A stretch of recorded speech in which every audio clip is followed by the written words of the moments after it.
best eagle.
John Craniac.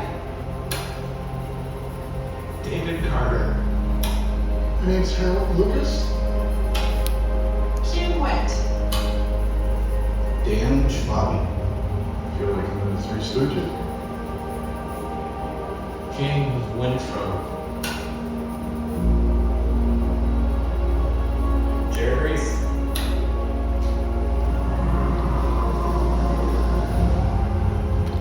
Catherine Dubinsky.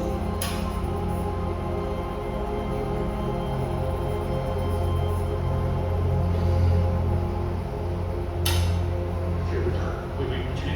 Damian Nelson. I missed that part of the instructions. I was so excited. Sorry.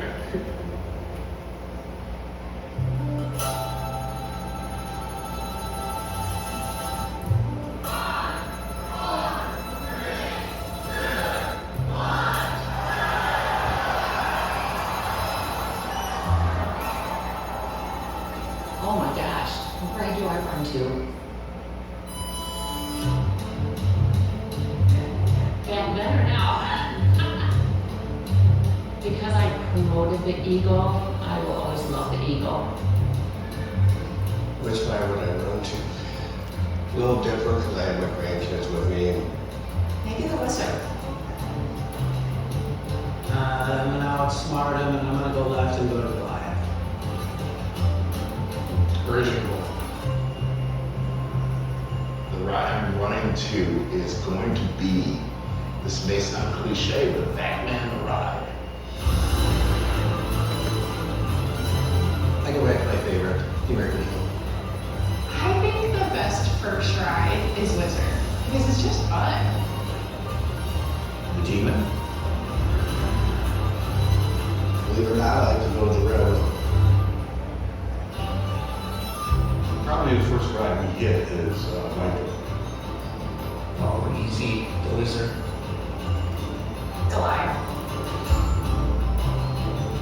We'll probably hit Superman first. What my heart really wants to go on is for sure Viper. The Wizard. The Wizard would be my first ride to go to. I started the American Eagle, so I would probably go to the Eagle.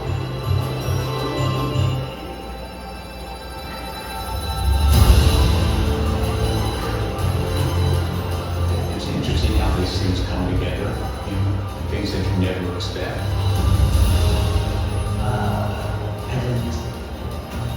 I didn't expect to lose my friend. I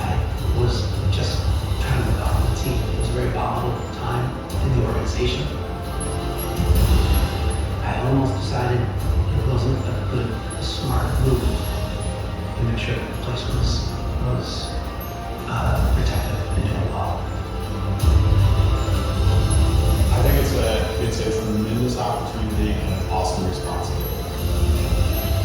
As we look around and talk a lot about our park, about the unique theme park experience,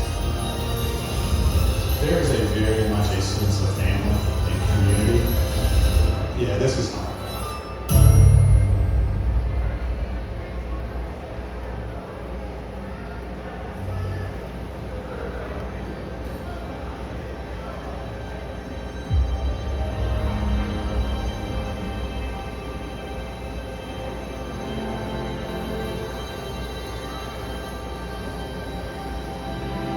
As a kid, I played in the cornfield that this place exists.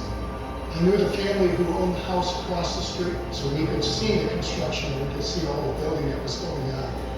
Yeah, it was an exciting time. There was a lot of excitement. This journey was really nothing. I was here as they were still building some of the park. I originally worked with Park Services. Whatever we needed to be done to get the park going, we did it. We were working 7 days a week, 10, 12 hours to get ready for opening day. We had Carousel Plaza at the very beginning. If you went to the right, you were in Hometown Square. Then you went to County Fair. County Fair took me all the way around to the Yukon territory. Yukon territory took me to Yankee Harbor. Yankee Harbor took me to New Orleans, and then that would loop you right back to the front gate. It was representative of America. It was a cross-section of America representing all the lands within. And I think it was beyond, it was more like North America than just the United States of America. The park opening in 1976, celebrating the bicentennial, was quite perfect, right? It was exciting, it was new, it was something nobody had seen around here. It was just massive. Like you walk in, you were lost. Bright, colorful, lots going on. Places that make me happy.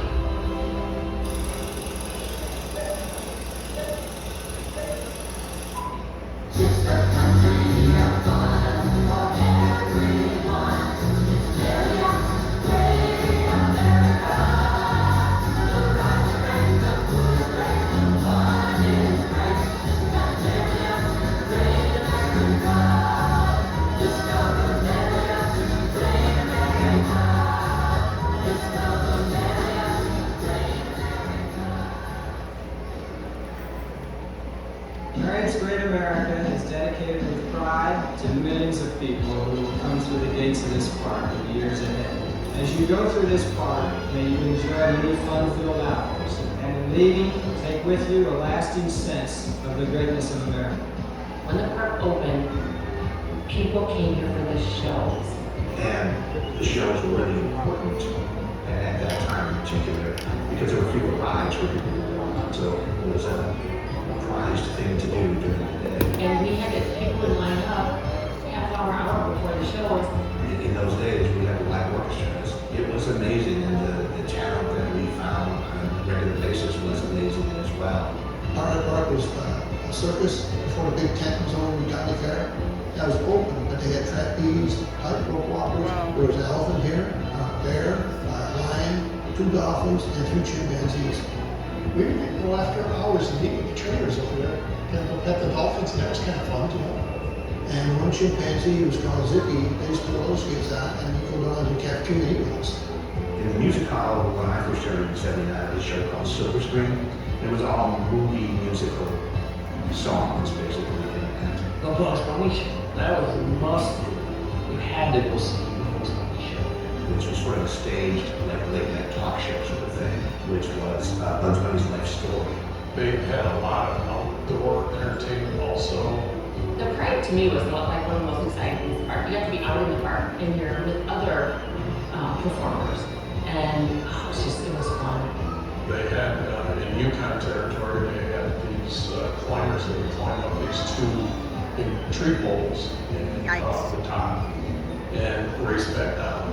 And they were like from northern Minnesota or something. 2 guys, and they could also roll logs.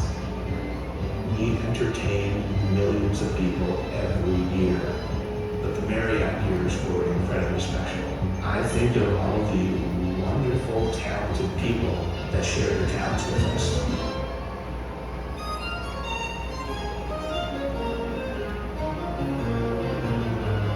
The food was themed to the area. The New Orleans place, we had a buffet with Grammy. food, There was the root beer stand where you could get root beer for a nickel. and Captain Morgan's and Yankee Harbor had seafood. Deep fried ice cream. That was really good. Chili cheese dogs that were like a foot long, and it was just like smothered. It was chili with cheese sauce all over it. You like crushed the entire thing. And Andre's French fries. Really liked Andre's French fries. Maggie Brown's had chicken, fried chicken. And the ice cream at, I think it was called the Firehouse. It was in Hometown Square. They had really great ice cream and big, like banana splits and sundaes. Before you left, you had to get the funnel cake. And you always got the funnel cake by the Wizard. That's the funnel cake stand you can get on your way out of the park. You get your funnel cake, we have our little Sunday, and then we would leave. So I was hired to work in the food service department. And to go find a restaurant you were supposed to be working in was just a chore all by itself. And this was my costume back in the days. I went to the county area. So it was just really nice to go around and see all that. Even the rides were themed.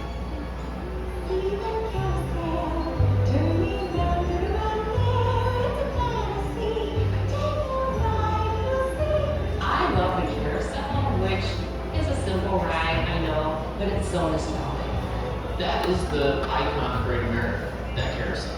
And still to this day when I walk in, you have to take a picture every time you go to the park in front of the carousel. Carousel, that takes you back to, really, I haven't been here since the park was built. My dad has pictures of when they were building it. I don't know how he was able to get on the property, but he has pictures of them making the gate. It just, there's something magical about being in Great America, that like iconic entrance with a reflection on. And that music, that Great American music.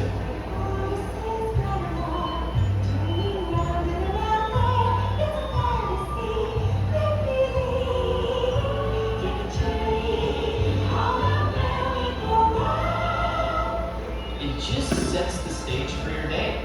And wow, that is still here. After all this time, it is still majestic.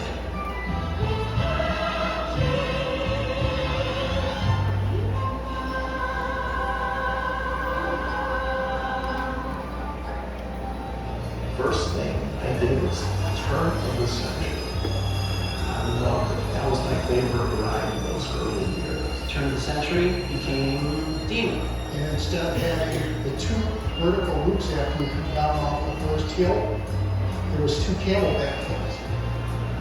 And these are our forefathers, right? They took it down that path. And Demon has been an iconic. They did what? This turn of the century was an original, and they added loops and made it Demon, and the Demon song that is the Demon. The Demon is a master. It's not a It is weird, right? It is when I left it, it's like this kind of kitschy, strange.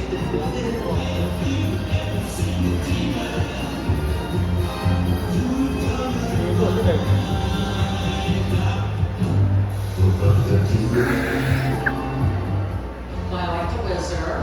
Everybody loves the Wizard. It's just a fun, for a lot of kids, their first coaster ever. Wizard was a big problem the first year.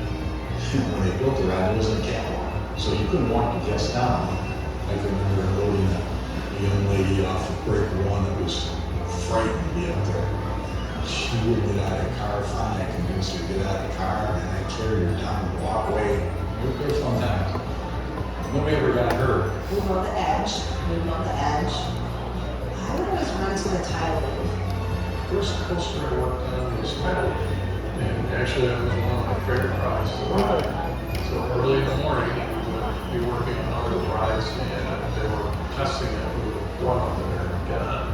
The very first day was they were testing running the Yankee Clipper, and they had a jam up at going into the station. The mechanical electrical manager asked some guys to get in the water, and it was a hot day that day. Like, it was funny. A bunch of guys kicked their boots off and they jumped in the reservoir.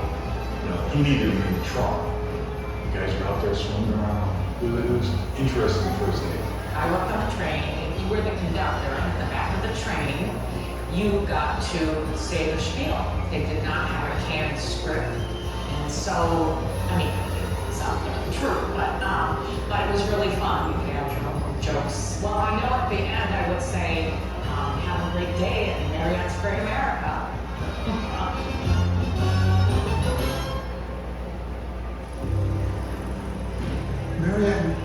treat you like family. They were good to everybody, you know. I think a lot of people feel that maybe Marriott should have extended their ownership a little longer. And at Great America, many people have said that the Marriott era was the golden era. I think a lot of that is new misimpressions, right? The park had just opened and it was the thing, and it was done a certain way, and that certain way worked then. But a lot of people were very proud of what was delivered during that time. I think Marriott was trying to get out of the business of theme parks because it wasn't part of their core business, right? I think it was an opportunity for Six Flags that they were smart to capitalize on. And Six Flags really was more of the expert in the theme park business. Anyway, Marriott was obviously very good in lodging and food and beverage, but Six Flags was the expert in the theme park world at that point. Looking back at the commercials that were made, they were definitely much more family oriented, not as thrill factor in them, and that definitely changed when we went to Six Flags. It's all about the thrills.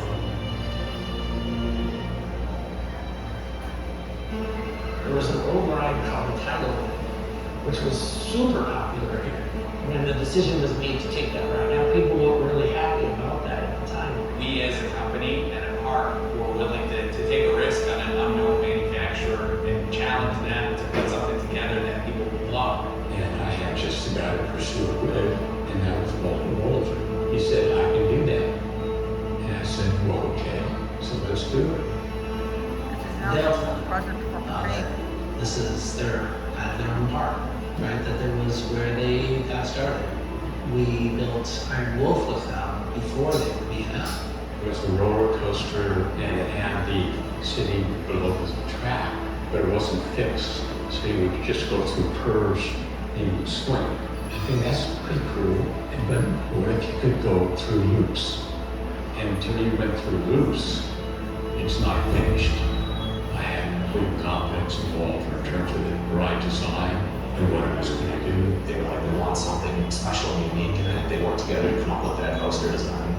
Batman the Ride, we introduced the world's first inverted looping roller coaster. And it was a game changer for the industry. Batman, that was huge for this park, because there was nothing that was ever like that when it opened. I do recall when it was being installed here at Great America that it was originally going to be called a thrill attraction. And they didn't know what to call it because Will had never seen an inverted coaster. We had suspended coasters. We always had it inverted. That is now a stock model for B&M. I got to go to Switzerland to B&M to go review the design. And they said, well, we're bringing our wives. You want to bring your wife too? I'll bring her. It was a wonderful trip. Claude Mabiac had her sitting in the car. They were looking at how are we going to work on the safety straps to make them as safe as possible for everyone. She had an operations background, so they were asking her opinion. I'm standing off to the side. Oh, go ahead. And how especially where the fastened bit in between the props, just how things needed to fit and fit tight enough so that people didn't kind of wiggle one way or the other. So then we started seeing it on other rides, other manufacturers were using it, and I kept saying, we should be getting something for this. And we should have spoke up. We should have said, Claude, that was my idea.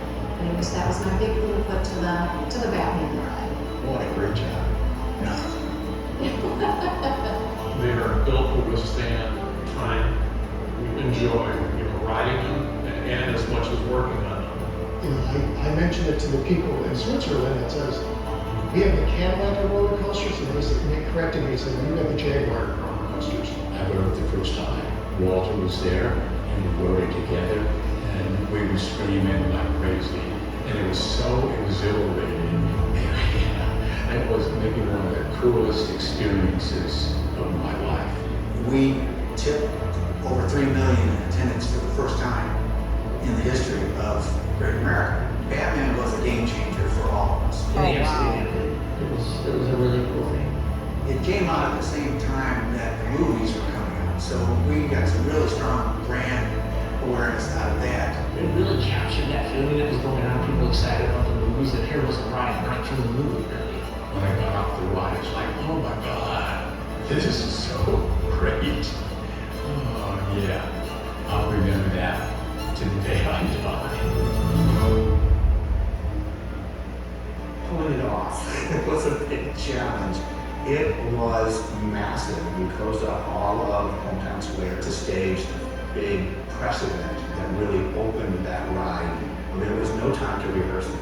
We wrote a script, it was a one-off, and the whole story that we developed for this was that the chemical plant in Gotham City had been destroyed and was exploding, and so the fireworks started in the distance and they worked their way closer to Hometown Square, and then the rooftops all went up in fireworks, and that went on for like 20 minutes. And then we sounded the air raid siren at that point, and the parade tunnel doors opened with smoke billowing out, and we had people in hazmat suits ushering everyone through the parade tunnel, and the only escape from this whole thing was Matt and I were riding. When you're walking through there, it really took you into Gotham. And when you walked through there and you saw the police car that was smashed into the fire hydrant or whatever, and then you walk through the tunnel and that like weird like whirring of the fan in the tunnel. It was kind of a testament to a great ride. A bunch of parts of that guy have that.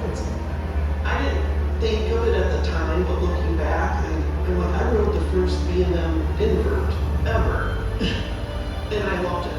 That's the first one, that's the original, and that's always, that's not a factor until people forgot, so that's pretty cool to have that here. It was awesome. I mean, that ride was groundbreaking from not just the ride system, but the theming, all of it.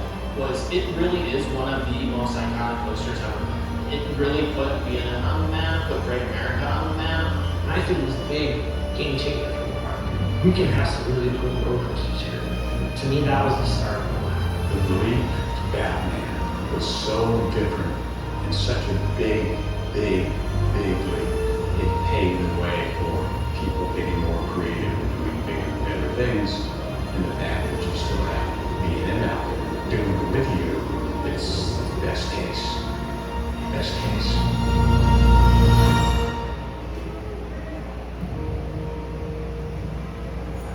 Devastation. Of all the rides to take out, it hurt. It really hurt. You heard right. There was a consideration in a particular year, and we were going to take Whizzer out and replace it with another ride. What the ride that was replacing Wizard looked like, and how it was going to place in that space. I'd seen the plans, I'd seen the drawings. For me, no brainer. Like, we needed that thing. Like, that was going to be game changing. It just fit. I don't know how people are seeing the plans. It's magical how well it fit into that space. I thought it was the right thing to do. It was over Labor Day weekend, so our understanding that is the flags are out for it to go.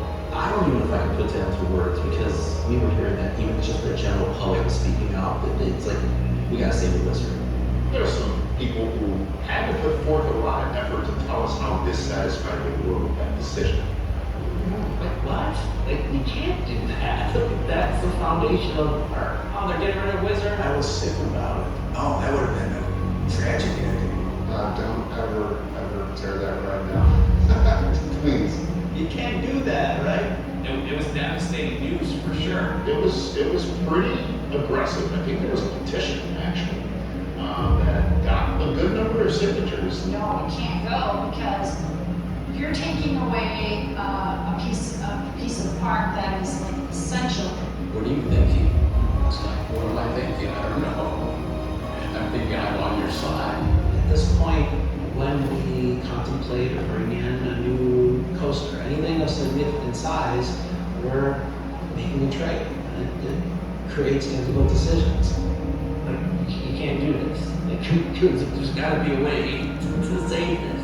When that started to, the awareness of that decision started to get out, it was not very well received. Somebody got up on the roof of the IMAX at one time and had a sign up there saying the Whizzer.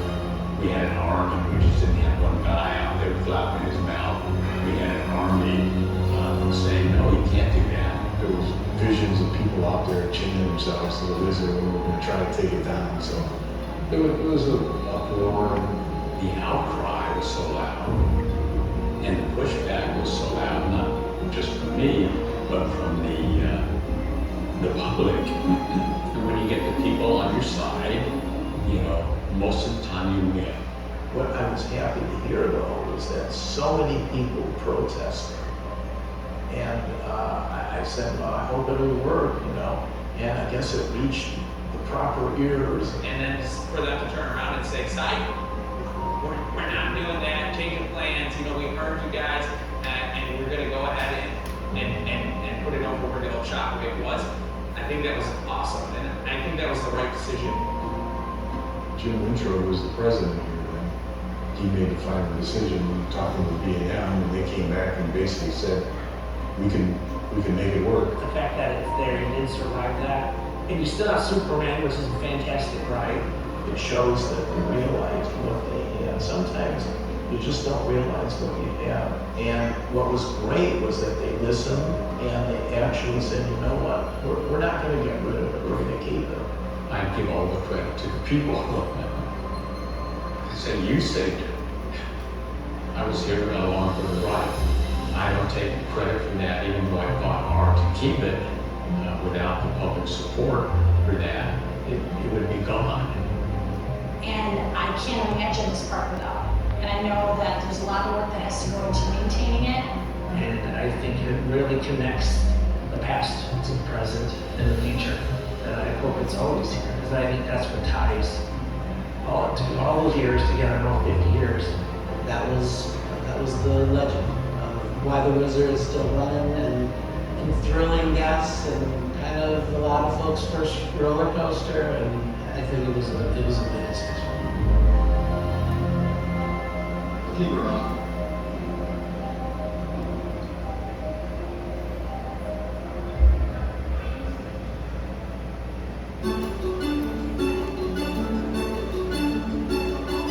I go back to my favorite, American Eagle. Ever since my first ride on it in 1981, it's the heartbeat of the park, and that's right in Circle Bay. Because I promoted the Eagle, I will always love the Eagle. I don't know if I'd rent it now, but I love American Eagle. So my grandfather, he was the head of the Eagle Project. So, yeah, he was here when the American Eagle was built. So I watched it being built for about a year and a half. And this is before the internet, so there was a lot of information on what was happening. And it just kept getting bigger and bigger. When you're coming up to 94, you know when to come. And you wait, you smile, come over there, get past the trees.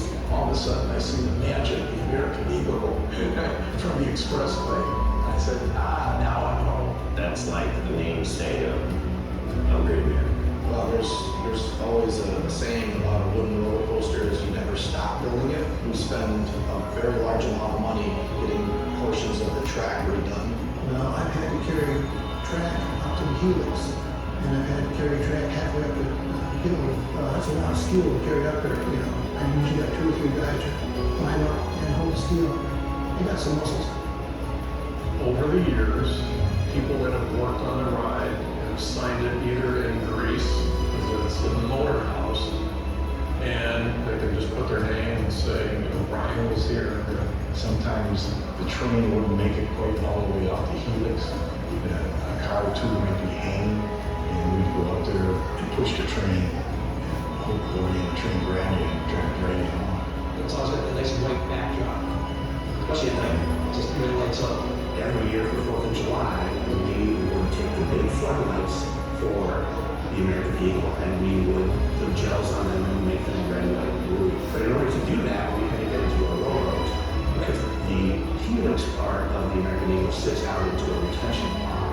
And as I recall, that railroad had a leak in the bottom, so we were always racing time to get those gels on and get back to shore before the boat was underwater. I started keeping track from day one. 2,341. Whoa, that's those rides. I'll just camp out at the Eagle for 5-6 hours at a time, and that's my ride. But I walked into work one day and they said, and I had to dress and heels. They said, guess where you're going? What? You're gonna climb the Eagle. Okay? And you know what? The show must go on. You just do it. Totally you can do it. So I climbed. It's like slats wood, the hill. And they wanted pictures taken with the builder. So climbed up there. It is still still my best picture, my most favorite picture. And they said later, they said, well, we were gonna put you in a cherry picker and have you climb out. I'm like, no, no.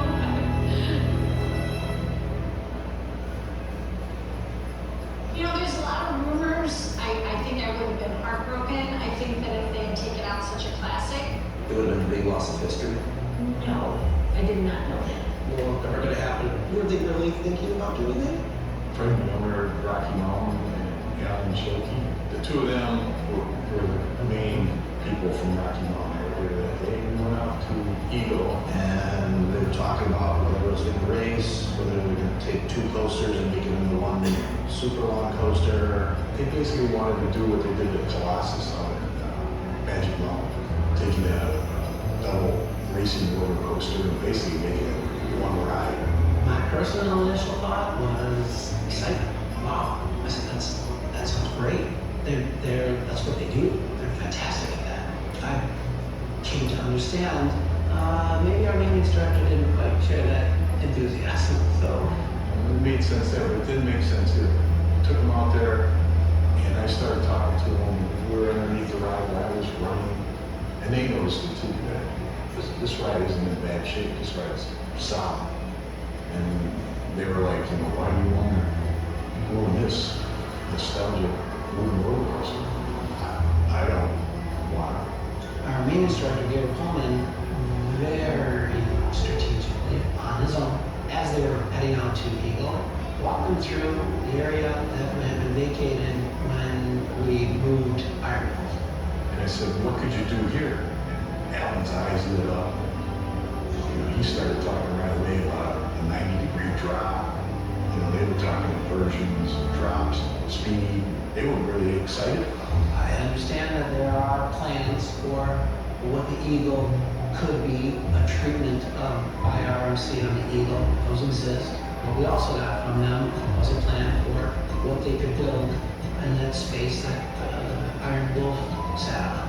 Let's say I might have convinced some people to change their minds. When I got the Rocky Mountain guys on my side that day. I'm glad they looked at it that way versus just say, hey, here's what we can come and do for you, and please don't touch it.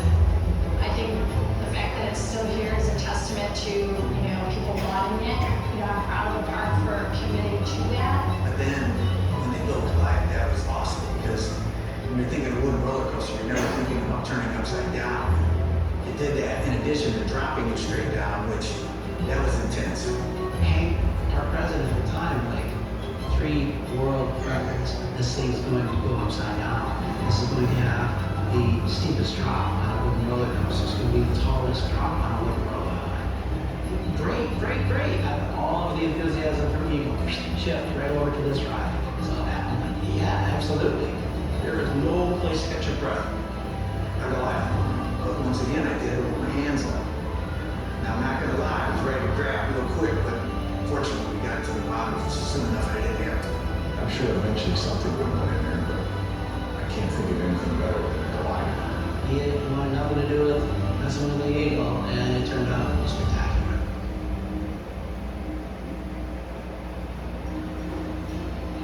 We saved Little Dipper. That's how about a responsibility there, right? It was fortuitous. That was our intent, but that became the story. They were intending to run an auction. When that was happening, we thought it made nothing but good sense to go in and take a look. We had gotten the okay from corporate to basically spend out like $600,000. Not knowing anyone was going to be there. He was going to be bidding on a roller coaster. So when they got there, Little Dipper was the next one up for bids. And I was on the phone with corporate, and Hank was out there doing bidding. And they opened it at $250,000, and Hank's looking around for nobody, and then 200, nothing, 100,000, nothing. And we got the $35,000. There was one other company out of Michigan, another park out of Michigan I was looking at. We got the $35,000. It was like too much fun. And so we got that right for $35,000. These people that are down there think Hank is like an all-star, superstar, rock star. were all jumping on them and hanging around them. And you big guys standing in the middle. I was just laughing. We got this running for $35,000. People are loving this. I remember knowing at the end of it that it was going to Six Flags and just the sense of relief. I just thought it was such a great gesture for us to be able to keep a little bit of that memory alive. So many people my age, that was the first roller coaster they rode before Great America was even built, who now were grown up, had kids of their own, and were able to take them on the first roller coaster that they rode when they were kids. Our team here, amazing maintenance team, rebuilt that. Really did a fantastic job recapturing so many elements and the lights and the colors, the original sign, the cars, all of it. Just really brought it back to life. The people were overwhelmed. And the media just jumped on it like we had just put in a $25 million roller coaster. They were very meticulous about taking it down. What went where, how it went together, how they wanted to take it down, how they wanted to load it. That was impressive. And they would come over and tell me how much it meant to them and how proud they were that I was here. So knowing that they would take good care of it, and they really did. To them, it wasn't just, we have another coaster. They really tried to preserve the history of it, to celebrate the history of it. They wanted to share that. I was amazed at the picture that they had by the Little Dipper. My dad was in that picture. And I'm like, that's Dad right there. So it's wonderful to me that they appreciate its history and they appreciate where it came from and they want to carry on the legacy of that ride, not only its history, but take it forward.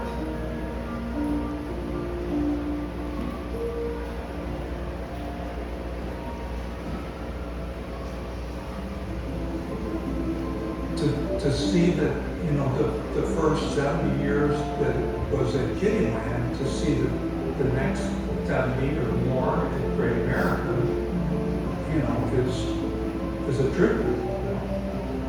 You don't realize when you run on a day-to-day basis what an impact you really have, because you're so involved in trying to provide memories for people and doing a good job to provide them.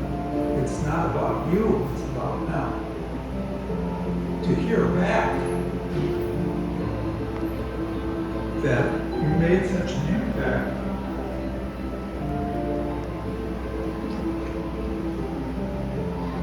was heartwarming.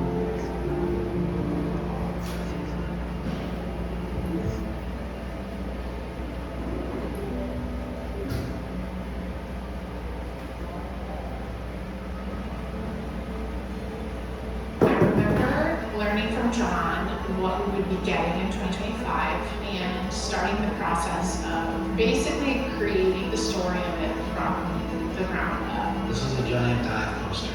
That element of taking them up to this dive, it's going to break some records for dives, the most diversions and the steepest. And so I remember the early stages, Lisa, John and I sitting in the conference room around the table throwing names around. And John came to the table and suggested Rakshasa. Lisa, Rakshasa?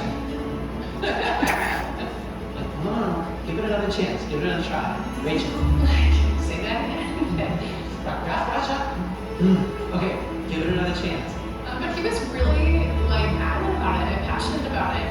And it's one word, and it's a strong word, and it's a Hindu deity. And we're like, okay, I don't need Hindus coming after me. They don't need at the front gate, you can't do that. So we vetted it, and I asked our park manager, I said, Hardeep? He said, Hardeep, do you know any Hindus? He said, yes, my family. I said, okay, all right, got it. So we vetted this. We made sure, 100% sure. That footprint of that ride is something else. When you're out of the midway, there's track everywhere, it goes up, down, it's everywhere. And it's a really a testament to their team who was able to design an incredible world-class ride in such a tight space. So proud of how unique the name, the concept, storyline of Rakshasa, and And what that Inu demon is can be a protector, so it is protecting from the demon across the midway, and like fantastic preservation of history and folding it into the lore of the park. I like the way that they were able to twist it into fitting in the county fair as an expo hall at the fair. You come to see this mysterious statue and this artifacts and stuff like that. And the ride is zooming past you, and you can hear it, and you can feel it in your chest as you're walking next to this ride that is coming with such force. So proud of how unique the name, the concept, where it sits in the park, colors, just couldn't be more proud of it.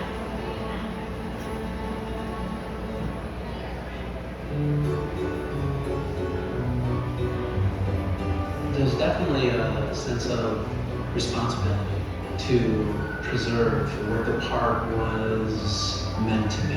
And you dropped on the origins of the park. But we have a really good crew who can really bring that life back to some things that we've lost. To me, it means a lot that there are people working here now that really care about the history of the park. There's no better coaster theme song than the Demon. So this copy of the song that was playing out the ride was just dismal, it was terrible. And then one day I was tracing a wire from one building to another in the park, and I like opened up this door in the room I had been, and I'm like, what in the world? Shelves full of reel-to-reel tapes, and one of them was the production master for the Demon Q line. I remastered it, I remixed the whole thing, I had all the sound effects and stuff, all of it was separated, so I was able to lay it all together real nice. To be able to do that for that song, such an iconic track, and that's cool. I love that. It's those little details that really make the experience so much better. Someone reached out and was like, hey, can we put the music back on? Batman, we used to have sound effects. What are the odds of us fixing that? And that was the catalyst for it. It went from the music, well, what about lights and smoke and stuff? And so I was like, yeah, I wanted to fix this for a long time. And so now we had an official request to do it. I was more than happy to make that happen. We totally overhauled the whole thing. I mean, the 30-year-old speakers, we placed over 100 speakers in the ride, and being able to do that for people is very cool. To keep that going, to even further restore it to what it was like back in the day, to that level. But I love that they brought back the music and the different lands, the original music. So one of my beats here for a while was you walking around and you hear like top 40 music in the Yukon territory. Like, no, I should be hearing like, that's what I want to hear. I want to hear banjos, I want to hear this. And now that stuff's back. I'm like, all right, I feel like I'm in different themed lands now. Knowing that they're embracing the new technologies and they're bringing that in, but still holding on to the Wizard, Return of the Century / Demon, the American Eagle, a lot of the flat rides. There's something to be said, it's being done right. Because let's be honest, this stuff takes a lot of work to keep running. It just does. And you can mix the new with the old, and then when you put the portfolio in front of the guest, is a great transition from what was there, still maintained, still running and enjoyed by everybody, while still introducing new technology and new thrills. But when you see the reaction from the guests, you see people's faces as they're getting off stuff. Those are the things that people remember, I think, long term. And just seeing how much this park has changed throughout all these years, but yet there's still some things that are the same that still show its origin. Just hope they never get rid of that.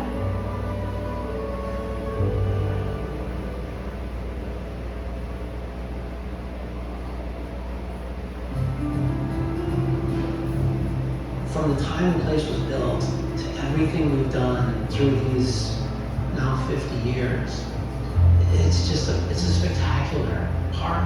It's a remarkable achievement to keep yourself relevant for 50 years, right? You have to keep reinventing yourself to stay fresh with the younger people that are coming. You can't feel like 1976 every time you walk in. I'm inspired to see that we have classic rides that have been here since the park opened. I think as long as you're holding on some of the old and it's still introducing the new. I think that the sense of culture that Marriott established has carried on. I think that's what makes it special. I think that's why there is a legacy here. The legacy of Great America, got their start here. Their first ride, Iron Wolf, I mean, think about all the coasters that they built. If we had given them a shot, maybe they would be the coaster powerhouse that they are because of Great America. I hope things don't change too much, and I hope that people still enjoy it as much as we did in the past. I can't believe it's been 50 years. That doesn't even make sense. It's there, and it's part of generations in that area, part of generations in this country, and will be for generations to come, because that's what we've done. It's what it's all about, memories. Only here at Great America will I spend my Friday afternoons running Eagle in the city. Where else do you have discussions like, what did you do today? You know, well, I got in an argument for 8 hours about what a roller coaster should have come. I hope the story being told of Great America for the next 50 years is a place where you can go and escape whatever it is you must escape, and a legend that continues to grow. There's so much history to it, when it began and where it's gone and where it will go. Having a Great America for me, it'll give me a path to reaching my American dream. Yeah. I always feel a sense of pride when I walk in here. I basically love the whole park. And its 100th anniversary, I know it was the way there. And I think the fact that the park continues to push boundaries in the type of attractions that they have. It's really our guests that help drive this innovation, because they keep coming back and asking us, they're challenging us to do the one next best thing, right? We've been on the cutting edge of a lot of things. We've always tried to be first in a lot of things. Do we get it all right? No, but we do a lot of things right. I'm just trying to do my best to keep that legacy going and hand it off to others. And 50 years from now, that they'll be saying the same thing. Having to continue on that legacy and to make sure that it continues to stay a great one for many years, it definitely is a big weight on my shoulders. Because all I can want to do is follow in their footsteps, even though they're big shoes to fill. And I want to make sure that I do them justice for all the work that they put in for the next 50 years, so that when I pass it off for the next generation, it's there for my grandchildren, my grandchildren's grandchildren. We were all family that just love each other and care for each other and want the best for each other, and you can't wait to see them every day. I think we really are a close team, a special team here. It always amazes me that, you know, if somebody needs something, we're always there to get it done as a family. In 50 years from now, then I could potentially come here as a grandpa and have those experiences. It's something incredible. You know, a lot of people all over the world know what Great America is in Gurnee, Illinois. I think that Six Flags Great America in Gurnee, Illinois is one of the top theme parks in this country, if not the world. And I want that legacy to continue. And I see no reason that the legacy will not continue for the next 50 years. It's a great place, and continued appreciation for the history of the park that is going to continue to be all those things. I feel it now, having this conversation, talking about these memories and talking about these experiences. And while I had to pause and think about only here and thinking about the uniqueness and what is it, it's all different. It's all unique. No matter if you build it 100 feet taller, good, have fun. It's not Demon. It's not American Eagle. That's unique. That's only here. That's what you get here. And anything we're going to do, we're just going to try and keep that going. We can make it a little bit better. Every day we open those gates. Every day we bring those guests in. It's what we're trying to do.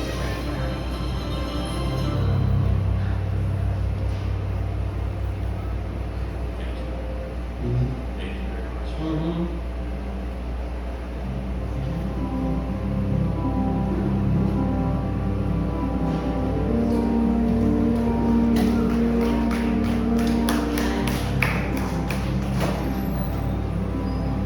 I'm glad they put over Hank in there.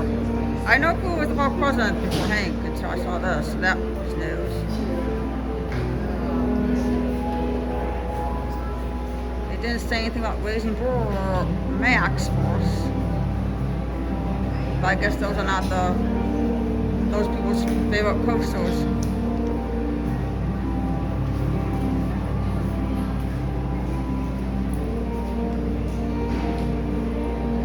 Yes, thank you.